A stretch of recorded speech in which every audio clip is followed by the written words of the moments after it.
Americans, back again. Oh, and other friends and subscribers around the world. Wanted to get on here and do a check-in. Hadn't done one in a couple days. It's been crazy busy on the homestead, and actually on the homestead and away from the homestead. Smoking. Been going up. And then we did. Actually, I had my long time friends, pretty much like my little brother Paul. I call him Paulie, but he was in town for a couple days. So we did a little fishing, and then just hammered him too, slaughtered him. But and then Miss Kitty's printer went out, so we had to go down below for that.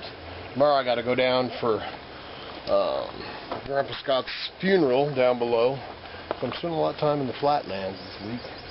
And then I did make it back up to see the old mountain man guy, the old 90-year-old. He's just so awesome. And then he turned us on to told me where a few other dumps, some old homestead dumps and old gold mine dumps and stuff were. So I was going to show a few things that I've been pulling out of his stuff. Right down here, this I don't know if I'm put on, man. I could make me an old moonshine steel with this old copper tub, but here's a couple of, I've got a few knives. If you look at the Idaho Hillbilly, this one's pretty cool because this is actually a Russell Green River, you know, which is known as a mountain man knife, you know, so this came from him. This is that spike. Where's that other one? I don't know what I did. But those spikes that I showed in that last video, this one's on, I think it ends today.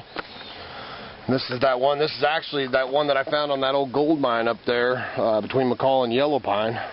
It's got a little twist. I ended up making one and giving one to Paulie too. And then I got two more of the old spikes that I'd found on there. And then the old boy, he ended up having a bucket of railroad spikes, man. I've been having a problem getting my hands on railroad spikes, and that's what I'm pounding out now. So there'll be, because they're pretty popular, so there'll be more railroad spike knives on here in the next couple hours. I'll have some railroad spike knives. Then I pulled an old trap out of his barn. This is just an old, what is it, Bosch and Lamb or Blake and Lamb, and Hawkins. Blake Lamb Hawkins. Yep, and this came out of that old barn. Man, it's an oldie. But I'm actually going to end up tearing this one apart, make a couple of trap jaw knives, and I got plenty of springs around here. And what was some of the other stuff we were going to follow up on? Oh, I'm probably going to end up, through this weekend, probably going to end up putting my bags on and going out and doing a little framing and some handymanning, you know, make a little extra money and stuff. But that old boy up there's got some stuff I want to do, and then there's actually gotta go fix some stuff on a airplane hangar that's gotta fix the door and stuff like that. Just some, you know, the word starts getting out, you can build stuff, and pretty soon you're back to wearing bags. But we can use the money around here, so I'll do a little bit of that, and then hopefully I get up and do some fishing pretty soon. I need some biochar. I ended up filling the barrel up.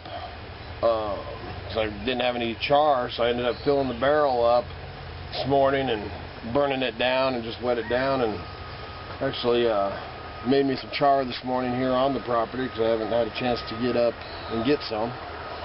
Anything else you can think of, Miss Kitty? I think that's what's going on, so check out. Oh, and there's actually some other stuff that I pulled out, and I got these two meat cleavers, man. These things are just huge. I should have brought them out. Here, cut that. I'll never get them. Okay. Alright, so I went in and got these things.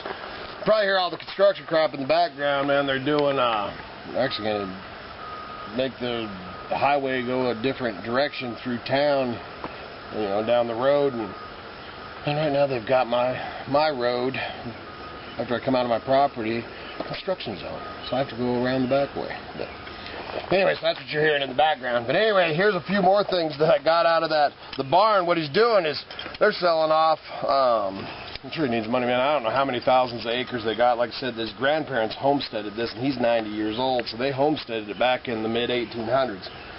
Not all this stuff that's in the barn is his, but digging through there, man, it's like digging through a museum, man. I mean, there is some cool stuff, like these old, here's some old lamb shears or sheep shears. And when I first got them, you know, and I'm buying a lot of it. Some of it I'm actually selling for him. And you know, we just got all kinds of wheeling. He's a wheeler and dealer, man. I thought I could wheel and do that, dude. I think I'm getting schooled every time I'm around him. And then these cleavers are amazing. And you can see how big they are. There is, you know, this thing is so tight. Man, this has got 6 pins, and they're actually hole pins that you can see through. I haven't seen too much stuff like that. And then, you know, they all seem to be hand forged. You know, and I didn't want to touch it, but I thought about working this down and making that handle more like this. But this is another 3-pin one. Let me see. Yeah, the lighting's just And I got both of these on, and I just did, you know, just trying to pay the bills. So we actually did just a 24-hour auction. So both of these end today, and they're on there for pretty good price. Really, you know, if in a perfect world, I would keep them both because I love them.